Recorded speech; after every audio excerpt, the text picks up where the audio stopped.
Ang tanong ko po, Brad Eli,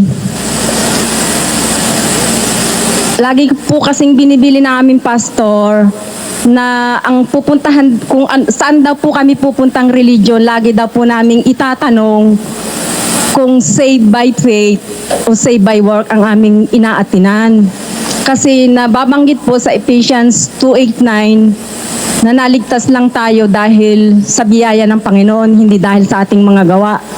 Pero lagi ko pong naririnig, habang dumadalo ako sa lokal, sa doktrina na rin narinig ko about sa kaligtasan ay about sa saved by work. Yun po ang gusto kong itanong, Brad Eli. Dito po ba sa dating daan? Paano po yung sinasabi sa Ephesians 2:8-9?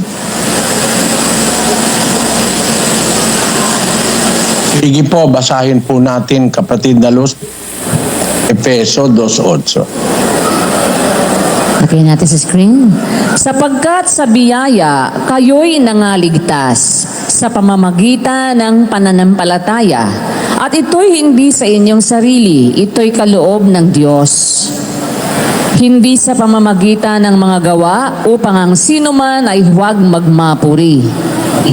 Alam mo, kapatid na Melina, yung talata na yan, hindi naintindihan ng mga pastor na napakinggan mo. Huwag kang magagalit, ano? Yung salitang naligtas dyan, dapat alam mo, saan naligtas?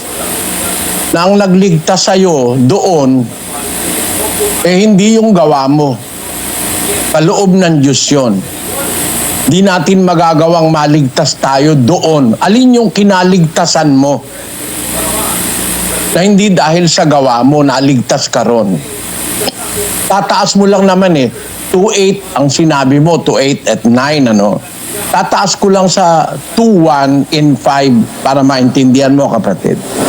At kayo'y binuhay niya nang kayo'y mga patay dahil sa inyong mga pagsalangsang at mga kasalanan.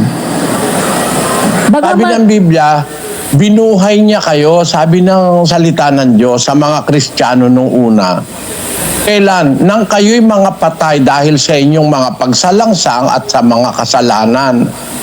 Nung tayo'y nabubuhay sa kasalanan, parang tayo'y patay nun Patay tayo nun, kapatid. 5:6 ng Timoteo. Datapwat ang nangagpapakabuyo sa mga kalayawan, bagamat buhay ay patay. Ayan, yung mga nakabuyo sa kasalanan, kalayawan, mga patay ang tinatawag yan o kinukonsider yan na mga patay. Kaya nang sabi ni Pablo, kayo'y binuhay niya nang kayo'y mga patay dahil sa inyong mga pagsalangsang at mga kasalanan. Tapos sa versikulo 5, bagaman tayo'y mga patay. O, pakinggan mo ito, kapatid, hindi ito tinuro sa iyo ng pastor mo. Bagaman tayo'y mga patay, dahil sa ating mga kasalanan, tayo'y binuhay niya kalakip ni Kristo. Sa pamamagitan ng biyaya, kayo'y nangaligtas. Ayon. Ano yung kaligtasang tinutukoy na sa pamamagitan ng biyaya, hindi sa pamamagitan ng gawa, naligtas ka doon. Saan? Sa kasalanan. Yun ang first step of salvation. Mailigtas ka sa kasalanan. Tandaan mo, kapatid, ang first step o isang pangunahing paraan ng pagkaligtas, maligtas ka sa kasalanan.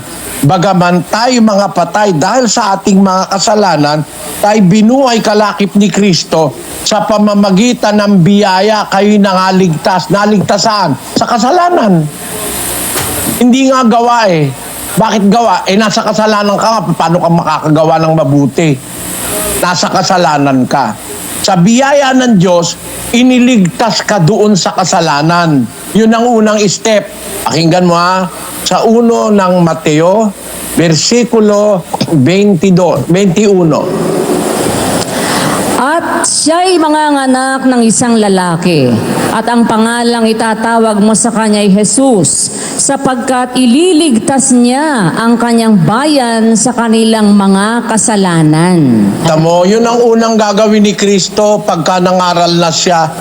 Ipinaglilihi pa lang siya, sinabi na, siya'y manganganak ng isang lalaki, pangalang itatawag mo sa kanya Jesus, sapagkat ililigtas niya ang kanyang bayan sa kanilang mga kasalanan. Yun ang unang step ng pagliligtas, iligtas ka muna sa kasalanan. Pag naligtas ka na kayo sa kasalanan, ano ang makasunod? Sa 6:22 ng Roma. Pakinggan mo, ha? Datapwat ngayong mga laya na kayo sa kasalanan at naging mga alipin ng Diyos, kayo ay mayroong inyong bunga sa ikababanal at ang wakas ay... Ngayong ligtas na kayo, laya na kayo sa kasalanan, naging alipin na kayo ng Diyos, meron kayong inyong bunga sa ikababanal. Pagkatapos mong maligtas sa kasalanan, dapat magbunga ka na. Ano ibubunga mo? Yung kabanalan, yung mabubuting gawa. No? Yun ang kasunod noon. Pagkatapos mong mailigtas sa kasalanan, patay ka, binuhay ka. Dahil sa kasalanan mo, patay ka, binuhay ka. Pagkatapos mong maligtas, maialis ka sa kasalanan, meron ka na pwede ka na ngayong magbunga. Kaya ang sabi ni Kristo, yung sanga na hiwalay sa akin, hindi magbubunga sa kanyang sarili. Pero yung nakakabit na sanga sa kanya, siya ang puno ng ubas, magbubunga yon. At pagka nagbubunga, linilinis ng aking ama upang lalo pang magbunga. Basahin natin, no? Tas 15:2 ng Juan. Ang bawat sanga na sa akin ay hindi nagbubunga ay inaalis niya. At ang bawat sanga na nagbubunga ay nililinis niya upang lalong magbunga. Ayun. Pagka ikaw ay nagbubunga, nililinis ka pa ng Ama para lalo ka pang magbunga. Ano ngayon yung bunga? 5. Doon din sa talata na yun. 5. Ako ang puno ng ubas, kayo ang mga sanga. Ang nananatili sa akin at ako'y sa kanya ay siyang nagbubunga ng marami. Sapagkat... Yung bunga. Alin yung bungang marami? Ako ang puno ng ubas, kayo mga sanga. Ang nananatili sa akin, lilinisin ng Ama para lalong magbunga. At ako'y sa kanya, nananatili sa akin at ako'y sa kanya, siyang nagbubunga ng marami. Alin bunga? Sapagkat kung kayo hiwalay sa akin, wala kayong, pakinggan mo kapatid, kung hiwalay kayo sa akin, wala kayong magagawa. Kung nakaugnay ka kay Kristo, di makakagawa ka. Yun ang ibubunga mo, yung gawain. Ano yung gagawin mo? Na siyang pinakabunga mo, na ikaw ay nakaugnay kay Kristo. Yung bunga sa ikababanal, yun yung mabubuting gawa. Basahin mo ang 2:10. Hindi kasi tinutuloy ng pastor na umakay sa'yo 2:9 lang ang singagawa sa'yo 2:8 hanggang 9. Hindi tinutuloy sa 10. Tutuloy mo lang, maintindihan mo Pakinggan mo kapatid. Sapagkat tayo'y kanyang gawa na nilalang kay Kristo Jesus para sa mabubuting gawa na mga inihanda ng Diyos ng una upang siya nating lakaran. Pinuputol ng pastor mo, gago kasi. No? Di kailangan ng mabuting gawa. Gago ka. Gagong pastor ang nagtuturo niyan. Na hindi kailangan ng mabuting gawa. Saved by grace. Saved by grace in what? In sin. But after you are saved by grace in sin, not by your works, paano ka makaka-work? Nasa kasalanan ka nga. So you cannot be saved by your work. But God must save you from your sins, which is the first step of salvation. After you have been saved by grace from your sin, then you are expected to bear fruits. And what are those fruits? Those are the good works. Kaya kung itutuloy mo sa 2:10, for we are His workmanship, created in Christ Jesus unto good works, which God hath before ordained that we should walk in them. Amen? Kaya kailangan ng mabuting gawa, kapatid.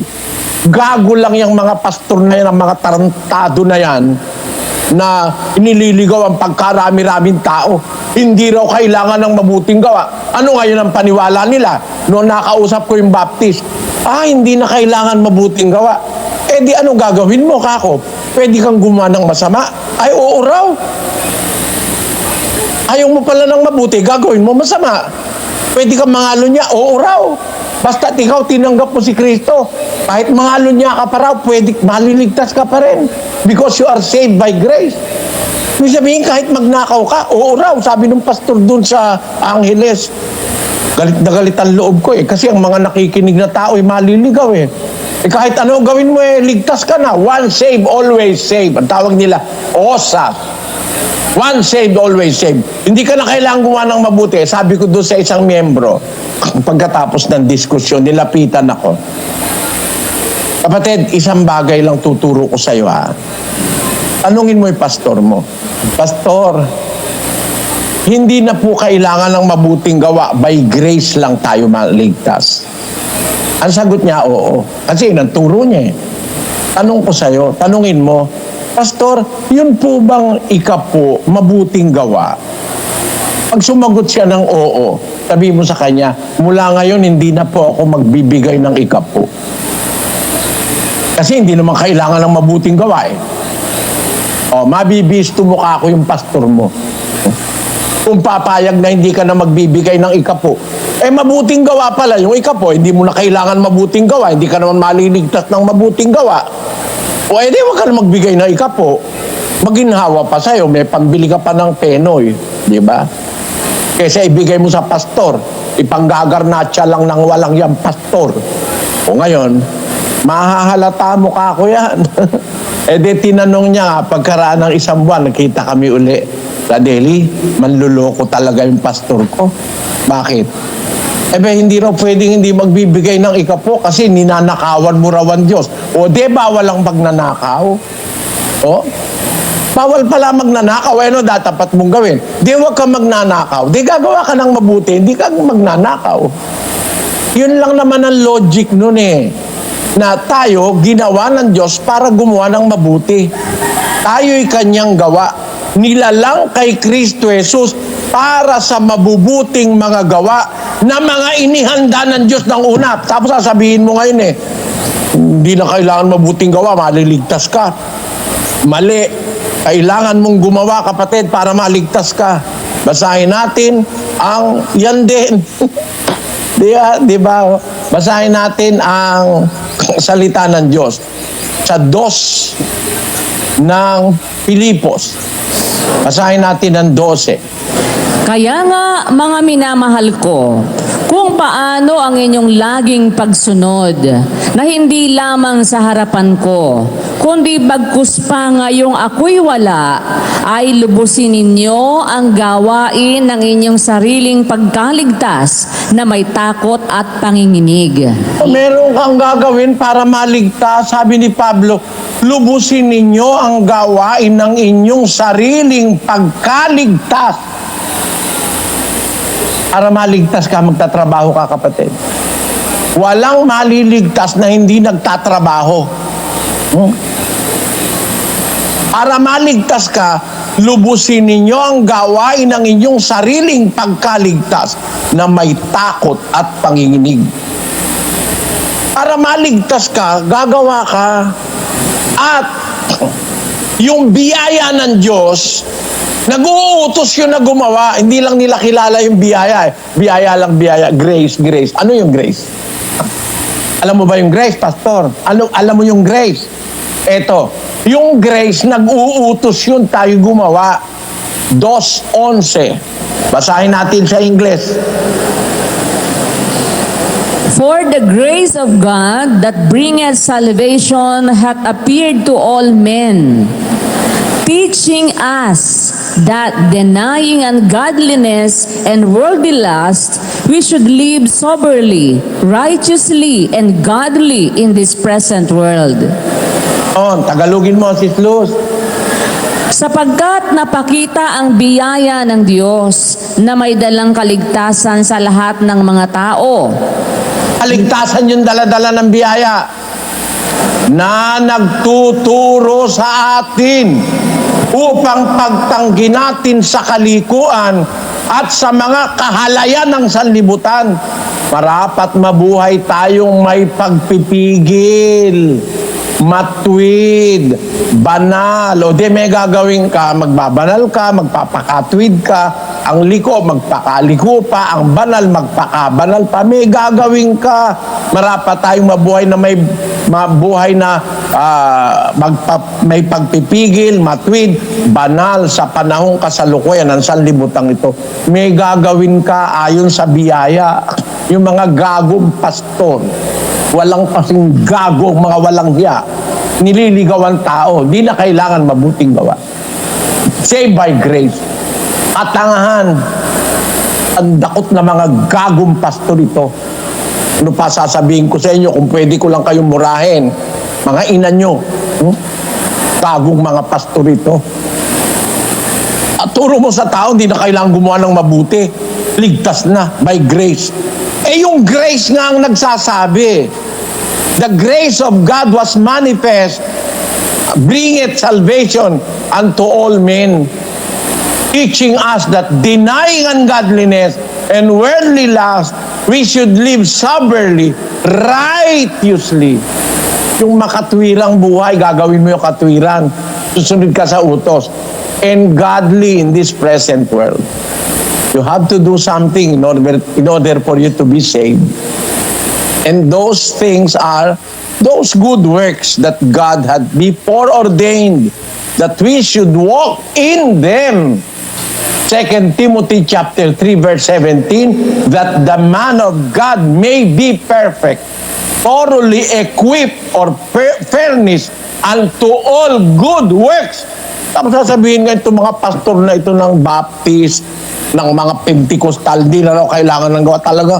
Kung ito lang mga ito, kaharap ko, pagbababatukan ko eh. Ang luloko sa kapwa-tao ginagawa eh. Kaya yung mga pastor, dito wala nang gustong makipagdiskusyon eh. Mapapahiya sila eh. Nakalimang diskusyon lang yata, kung 6, ayaw nang makipagdiskusyon. Eh napapahiya eh. Minsan nakapirma na, umaatras pa eh. Kasi kung pag-uusapan lang yan ang harapan, liliwanag yan eh. Kasi ang mga pastor, malalakas lang ang loob magturo ng mali pag walang nakakaintindi. Dinadaya yung mga walang malay sa Biblia. We are saved by grace, not by works. This is the gift of God. That's true. We are saved from what? We are saved from the judgment in the eternal fire? No. The first step of salvation is to be saved from sin. And it is the grace of God that saves us from sin without doing any good work, because it is a gift of God. Pagmamahal ng Diyos sa tao yon, na kahit puro masama ang ginagawa mo, kahit mali ka, sa biyaya niya, gusto kanyang iligtas, alisin ka sa iyong kasalanan, gaya ni Pablo. Si Pablo, napakasamang tao. Yan, tinatawag niya ang kanyang sarili, I am the chief. Sabi niya, I am the chief. 1:15 of the book of 1 Timothy. Basahin natin. It's a faithful saying and worthy of all acceptation that Christ Jesus came into the world to save sinners, of whom I am chief. Ba? Si Pablo pala ang chief ng lahat ng makasalanan sa mundo. I am the chief. Ang pinakamasamang tao ayon sa kanya. Pero nailigtas siya sa biyaya ng Diyos. Naawa ang Diyos sa kanya, tinawag siya. Nung matawag siya, the first step of salvation is to save him from his sin. He was forgiven. He was baptized. Baptism is the way of God to forgive your sins. The true baptism. After baptism, ang ginawa ni Pablo, naggumawa na siya ng aral ng Diyos. Sumunod na siya sa utos. Lagi na siyang sumusunod sa utos. Yun ang kanyang ginagawa daily in his life, is to follow the words and the commandments of God. Para sabihin mo, di na kailangan mabuting gawa. Napakalaking pagkaligaw yung kinakalat niyang mga pastor na yung galing sa Amerika. Kaya dito sinasabi ko lagi, kayong mga pastor sa Amerika, ang mission nyo, mission ng demonyo. Alisin ang tao sa gawang mabuti at ilibre.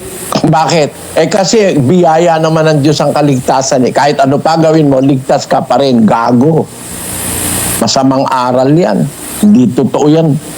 Ang nasa Biblia, mga kapatid, ang paggawa ng mabuti ay magpapasakdal sa tao para maging dapat sa Diyos. Kaya ang sabi ni Pablo sa mga taga-Pilipos na Kristiyano, ngayong wala na ako, kung paano ang inyong laging pagsunod, hindi lamang sa harapan ko, kundi bagkus pa ngayong ako'y wala, lubusin ninyo ang gawain ng inyong sariling pagkaligtas. You have to work for your own salvation with fear and trembling. Work out your own salvation with fear and trembling. Bakit? Kasi ang Diyos ang unang-unang gumagawa ng mabuti. Tayo naman, we are co-workers of God. Tayo'y mga kamanggagawa ng Diyos. May gagawin ka. 3:9 ng unang Korinto. Sa English, ang sabi, we are laborers together with God. We are laborers together with God. We must labor. Let us read in Tagalog. Sapagkat tayo ay mga kamanggagawa ng Diyos. Tayo'y kamanggagawa ng Diyos. Anong gagawin mo? Kung wala ka lang gagawin, ba't ka tatawagin kamanggagawa ng Diyos? Meron ng paggawa, galing sa Diyos yun May iba't ibang paggawa sa iglesia, sa totoong iglesia. Sa iglesia ng mga demonyo, wala ka namang gagawin dun Magpe-praise the Lord ka lang, papalakpak ka ng konti, ligtas ka na. Yun ang paniwala nila. Sa iglesia totoo, sa 12:6 ng unang Korinto, At may iba't ibang paggawa, datapwat iisang Diyos na gumagawa ng lahat ng mga bagay sa lahat. may iba't ibang paggawa sa iglesia kung nagtuturo sa kanyang pagtuturo. No? Ang umaaral sa kanyang pag-aral. Ang ministeryo, gamitin natin ang ating sarili sa ating ministeryo. Ang nagtuturo sa kanyang pagtuturo. May iba-ibang paggawa Ang umaaral sa kanyang pag-aral. Ang namimigay, magbigay ng magandang loob. Ang nagpupuno, magsikap. Ang nagkakawang gawa ay magsaya. Ayan, bakit? Ang sabi sa 6, sapagkat yamang may kaloob na nagkakaiba-iba ayon sa biyayang ibinigay sa atin. Kung hula ay manganghula tayo, ayon sa kasukatan ng ating pananampalataya. Kaya, may iba-ibang gawain sa iglesia, kapatid. Hindi pwedeng walang gagawin. Ano ka? Magbubulakbol. Papasok ko sa iglesia, totoo, magbubulakbol ka at maniniwala ka. Save ako by grace. Kaya sabi ng pastor, tanungin nyo kung inyong pinupunta ang iglesia ay saved by grace o saved by work. Gago. Gagong pastor yun. Inaintindihan ang sinasabi. Ang nasa Biblia, tama. Hindi niya lang naintindihan. Bakit hindi niya naintindihan? Nag-conclude pag biyaya, wala kang gagawin. Hindi ka gagawa. Naku, napakarai kong saksi. Ang Diyos ang nagsasabi, gumawa ka ng mabuti, sabi ng Diyos. Sabi ni Kristo, gumawa ka ng mabuti. Sabi ng mga apostol, gumawa ka ng mabuti. Sabi ng pastor, no, di kailangan ng gawa. Save by grace. Gago. Ang dapat sa'yo, bareta di cabra. Yung pinakamatigas na pamalo, paluin ng mga walang yang ganyan para matuto. Bago ka magturo kasi, alamin mo muna yung Biblia. Na dapat sa mga nagpapastor, dapat alam mo ang Biblia. Kasi tinuturo rito, hindi tinuturo sa lahat ng iglesia sa ating panahon. Kaya lang, salamat naman sa Diyos at nariyan ka. Sana naiintindihan mo, kapatid. Ako talaga, masama ang loob ko sa mga pastor ngayon Marami nang nailigaw, nagliligaw pa hanggang ngayon. Babasa ng isang talata, di naman naiintindihan, tapos magko-conclude. Hindi kailangan ng gawa. Ang ating gawa parang maruming basahan sa harap ng Diyos, sabi. Yun daw gawa natin, maruming basahan, kaya hindi kailangan yon. Hindi mo naintindihan yung sinasabi ni Isaias. Sino yung gumagawa maruming basahan? Paimbabaw kasi Nagpapaimbabaw, gumagawa nga, pero paimbabaw, pakitang tao, kaya maruming basahan. Hindi malinis. Ikaw, gumagawa ka mula sa puso, hindi maruming basahan yun. 6:8 ng Efeso, pakinggan nyo. Yamang napag-aalaman na anumang mabuting bagay na gawin ng bawat isa, ay gayon din ang muling tatanggapin niya sa Panginoon, maging alipin o laya.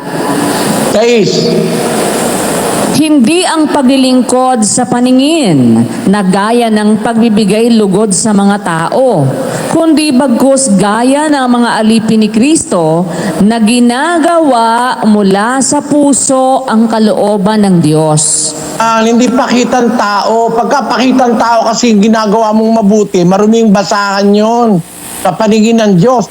Pero ginagawa mo mula sa puso ang kalooban ng Diyos, sino magsasabing maruming basahan yon? Iharap mo sa akin, sasampalin ko. Sasampalin ko ng salita ng Diyos. Napakawawalang yung mga tao ito. Kaya ako, nakakaramdam ako ng sama ng loob para sasabihin na hindi na kailangan gumawa. Tayo nga kamanggagawa ng Diyos. Paano ka natawag na kamanggagawa wala kang ayaw mong gumawa? Kaya yung mga pastor na tamad yan Magbasa man ng Biblia, di nagbabasa yan Kaya hindi natututo. Bakit? Kasi nga, wala lang kailangan gawin. Tanggapin lang si Jesus. Taas lang ang kamay, tsaka praise the Lord. Yan, ligtas na. Ganun. Ewan ko sa inyo. Sana naunawaan mo punto ko. Hindi pa ako tapos, kapatid na Melina, Ito aking patikim lang ito sa'yo. Hindi ko pa nga nilalagyan ng sili Maalaman mo pag nagpatuloy ka ng pakikinig, maalaman mo. Naunawaan mo punto ko, kapatid na Melina. Maraming salamat po, Brad Eli, na naliwanagan po ako. Kaya sana sa pagpapatuloy ko po, marami pa akong marinig.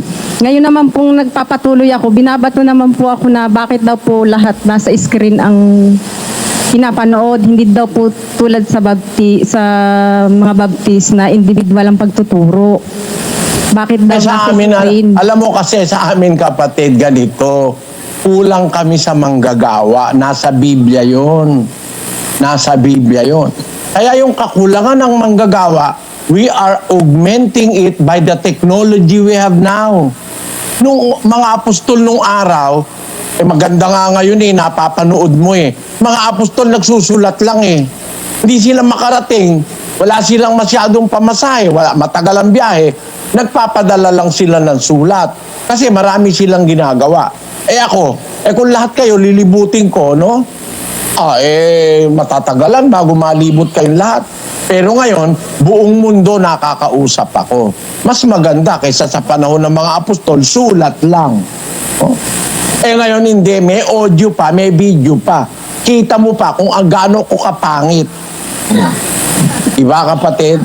Nakikita mo, ay pangit pala si Brother Eli. Pwede nakita mo ako. Pero kahit pangit ako, yung sinasabi ko napakaganda salita ng Diyos yun. Kaya dito sa amin, alam mo kapatid, ganito. Kapatid na Melina, bago ka pa kasi, hindi mo pa masyadong maintindihan. Noong unang panahon ng mga apostol, hindi makakarating sa lahat ng lugar. Ang nangyari, yung 7 churches in Asia, yung 7 iglesia sa Asia, hindi nararating ng mga apostol. Asia yun nasa Jerusalem sila Si Pablo naman, nasa Roma, nasa Italia, nangangaral. Hindi niya marating yung 7 iglesia sa Asia na kanyang naipundar. Alam mo nangyari ron, kapatid? Merong iniligaw ni Jezebel, yung iglesia sa Asia. Merong nadaya nung aral ng mga Nicolaita. Kasi hindi sila nakakausap ni Pablo. Meron akong ganung kaalaman sa Biblia na pagka wala pala yung nangangaral, pwedeng yung nakadistino ron, o kaya kahit hindi mo idinistino, nag-aano siya, naglalakas loob na magturo, kagaya ni Jezebel. Niligaw yung mga kapatid doon. Basahin nga natin para hindi ako nagkukwento. Sa 2:19. Nalalaman ko ang iyong mga gawa at ang iyong pag-ibig at Umpisa mo. Sa anghel, at sa anghel ng iglesia Tira, sulat mo kay na sinabi ng anak ng Diyos na may mga matang gaya ng minas ng apoy at ang kanyang mga paa ay gaya ng tansong binuli. Nalalaman ko ang iyong mga gawa, ang iyong pag-ibig at pananampalataya at ministeryo at pagtitiis at ang iyong mga huling gawa ay higit kaysa mga una. Datapwat mayroon akong laban sa iyo na pinahintulutan mo ang babaeng si Jezebel na nagpapanggap na propetisa at siya'y nagtuturo at humihikayat sa aking mga lingkod upang makiapid at kumain ng mga bagay na inihahain sa mga Diyos-Diyosan. ako mo hindi nararating mga apostol, nakaimbo na si Jezebel. Tumayo ba naman sa mga kapatid doon at pinakakain yung mga kapatid ng bagay na inihahain sa Diyos-Diyusan? Yan ay nangyari sa iglesia sa Tiatira. Yun namang iglesyang bago yung sa Tiatira, ilagay mo sa 12 kapatid na Luz. At sa anghel ng iglesia sa Pergamo ay sulat mo. Ang mga bagay na ito ay sinasabi ng may matalas na tabak na may 2 talim. Sa 20, sa 2, 2:13, no? 2:12, sa iglesia sa Pergamo. Basahin mo sa 14 ngayon. Datapwat mayroon akong ilang bagay na laban sa iyo, sapagkat mayroon kadyang ilan na nanghahawak sa aral ni Balaam, na siyang nagturo kay Balak na maglagay ng katitisuran sa harapan ng mga anak ni Israel upang magsikain ng mga bagay na inihahain sa mga Diyos-Diyosan at makiapid. In the absence of the apostles, naloloko yung mga kapatid. Naloloko sila. Kasi hindi nararating mga apostol. Nakapandaya si Jezebel, babaeng propetisa ng demonyo. Ganon din yung mga taga rito sa Pergamo. May mga nadaya sa kanila ng aral ni Balaam, no?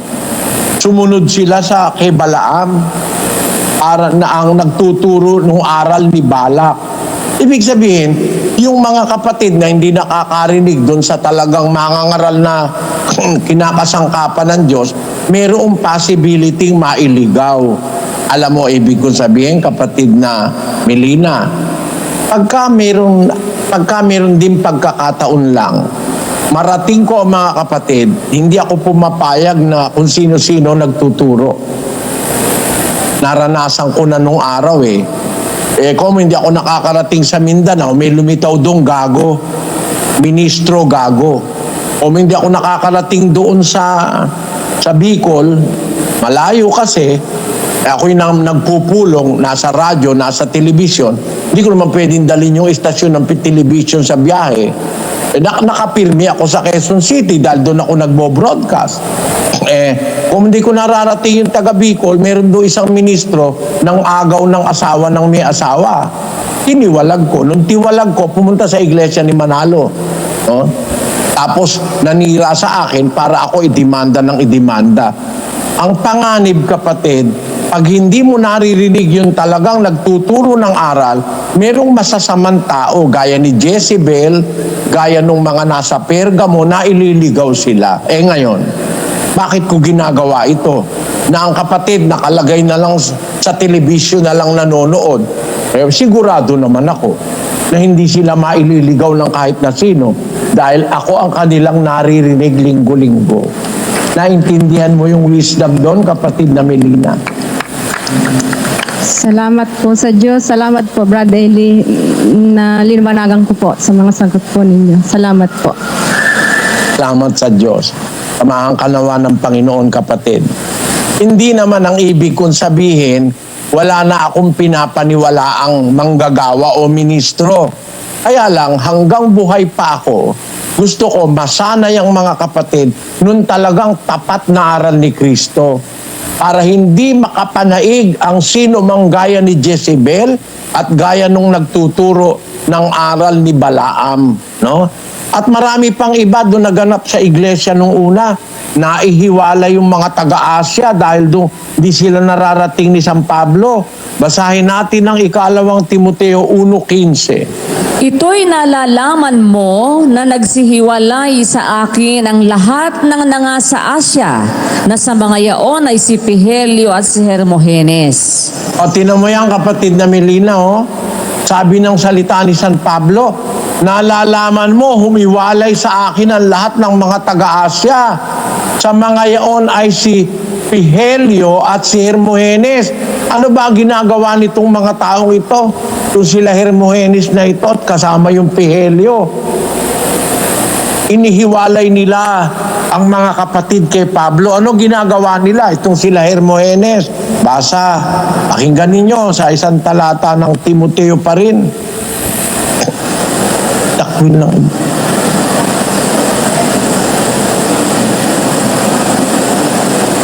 Sis Luz.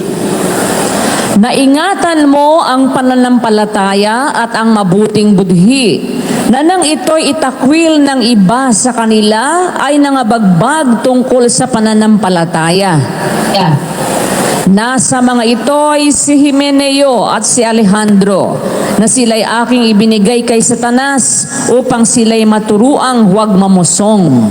Ayan, meron palang mga kasamahan si Pablo nung araw, gaya ni Himeneo, ni Alejandro, si Pihelio at saka si Hermogenes na namumusong, lumalaban sa mga apostol. At their back, na lumalaban sila.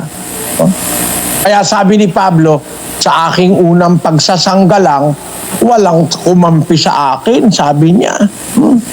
Si Alejandro, na panday tanso, ginawan ako ng lubhang masama, gagantihin siya ng Panginoon, sabi ni San Pablo. Mag-iingat ka rin naman sa kanya, sabi ni Pablo kay Timoteo. Tapos sabi niya sa 16, sa aking unang pagsasanggalang, sino man walang kumampi sa akin. Biro mo, nakumbinsi nila yung mga miyembro para sa kanila kumampi. Ayaw kumampi kay Pablo. Buti na lang bandang huli, naliwanagan yung mga miyembro. Ibig sabihin, pagka walang naririnig na talagang yung talagang nakakapagturo ng mabuting aral, nakakapasok yung mga alagad ng demonyo para ang mga kapatid mailigaw. Kaya hanggang meron pa akong kaunting buhay at lakas, nagsisikap ako, marinig ako ng buong kapatiran sa buong mundo sa magitan ng technology. At yan, kasasabihin, ba't teka dyan, television lang, ba't yung mga apostol, sulat lang, gago. Diba? Maraming gago ngayon, di nakakaintindi. Yun sulat lang ito nga, meron pang audio, meron pang, ang hindi pa nga lang naiimbento, yung maamoy nyo ako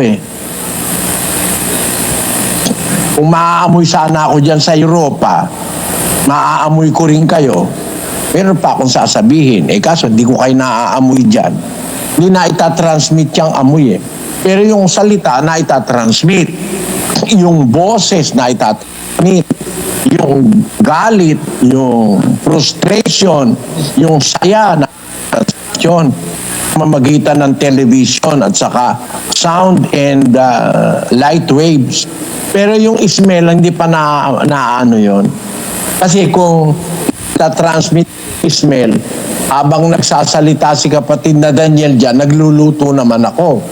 Sana mapapaamoy ko sa inyo itong niluluto ko.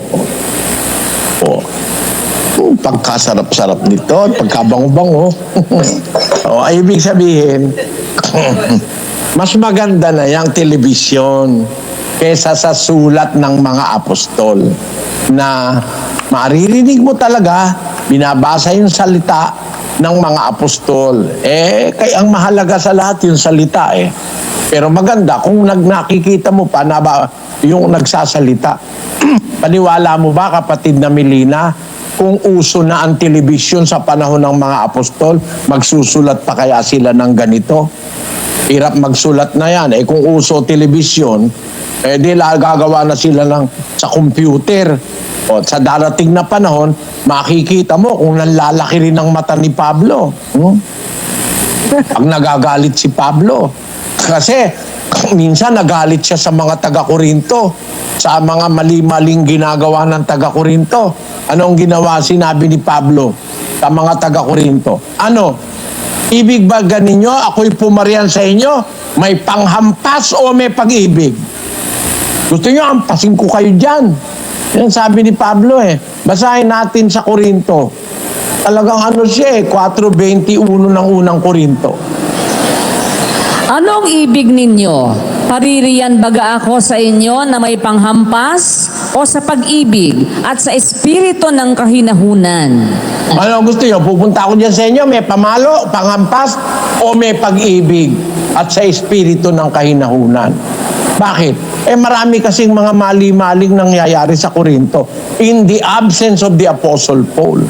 Kaya itong technology na ito, ako'y hanga rito talaga Kalooban ng Diyos ito na makita ako ng mga kapatid, marinig akong buo, para yung aral ng Diyos maitawid sa kanila. Kung may nagtatangka dyan na ihiwalay ang sino mang kapatid sa iglesia, mahirap kang makalusot ngayon. Yon. Hindi po pwedeng makalusot ngayon si Jezebel at saka yung aral ni Balaam. No? Yan ang ibig kong sabihin, kapatid. Kaya mas maganda na umarap na lang kayo sa telebisyon kaysa meron nga kayo dyan personal na ministro, ihiwalay naman kayo. 4:16 ng Galacia. Pakinggan nyo. Kaya nga, may nangagmamalas sa Kaya nga, ako bagay naging kaaway ninyo sa pagsasabi ko sa inyo ng katotohanan? May nangagmamalasakit sa inyo sa hindi mabuting akala, subalit ang ibig nila ay ihiwalay kayo upang ipagmalasakit ninyo sila. Sabi ni Pablo sa mga taga-Galacia, meron dyan sa inyo sa Galacia, nagmamalasakit, hindi mabuting akala. Ang ibig, ihiwalay sila kay Pablo para sila ang ipagmalasakit nyo. Yan ang mga traidor na mga ministro. Kasama na sa iglesia, traidor pa dun sa tagapagturong si Apostol Pablo. Ngayon, siguro, mas mamiminimise yan. Kaya nga ngayon, awa ng Diyos, palibasa, nagtuturo ako, kapatid, live sa buong iglesia, sa lahat ng panahon, sa awa at tulong ng Diyos. Mahirap silang makapasok dyan si Jezebel. No? Kahit vampira pa, mahirapan ka makapasok. Kasi nararating namin ang mga kapatid para turuan ng tamang aral ng Ebanghelyo. Salamat kapatid na Melina, tuloy mo lang ang pag-aaral ng doktrina, makikita mo. Salamat po, Brad Eli.